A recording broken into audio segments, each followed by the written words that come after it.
Netflix's That 90s Show finally brings back Earl, a memorable character who hasn't been seen since That 70s Show Season 3, and reveals where he's been for the last 2 decades.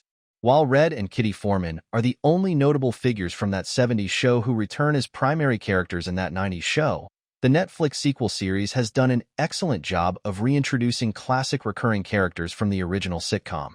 Earl joins a growing cast of Point Place inhabitants who have returned in That 90s Show, including Eric Foreman's erstwhile enemy Mitch Miller and Fez's previous landlord Fenton. Following the cliffhanger finale of That 90s Show Part 2, which saw Leo's kid drive a car into the Foreman's kitchen, the teens face their punishments while seeing some familiar faces from That 70s Show. The official trailer for That 90s Show Part 3 shows the new gang meeting original characters such as Fenton, Mitch, Michael's daughter Betsy Kelso, and Red Foreman's former employee Earl. The latter character's comeback is a wonderful surprise, considering Earl had completely departed from That 70s Show after Season 3. Earl returns in That 90s Show Part 3 after disappearing from That 70s. Earl, Robert Clendenin, last featured on That 70s Show about 1977, after disappearing from the series following the Season 3 episode, Radio Days. Earl had previously appeared in That 70s Show's Season 2 episode, Red Fired Up, and Season 3 episode, Roller Disco, with the character's subplots always centered on his reputation as a lousy employee. In Red Fired Up, Red regretfully fires Earl from PriceSmart for consistently arriving late to work, a decision he makes despite their long-standing friendship.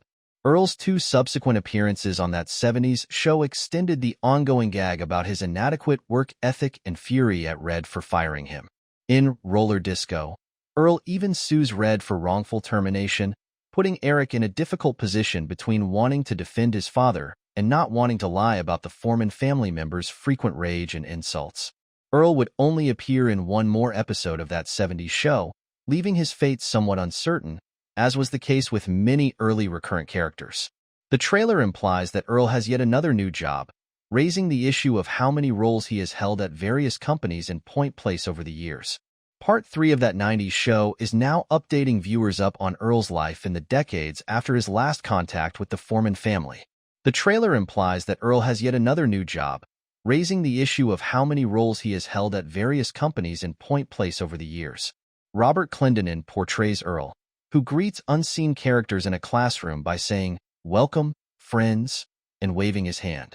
He also looks to be clutching a book by Montel Williams, implying that Earl may be leading a self-help group on That 90s Show.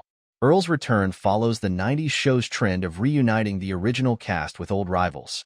While there were many recurrent characters on That 70s Show with whom the gang got along, the most memorable are usually those who became competitors to the Foremans and their friends.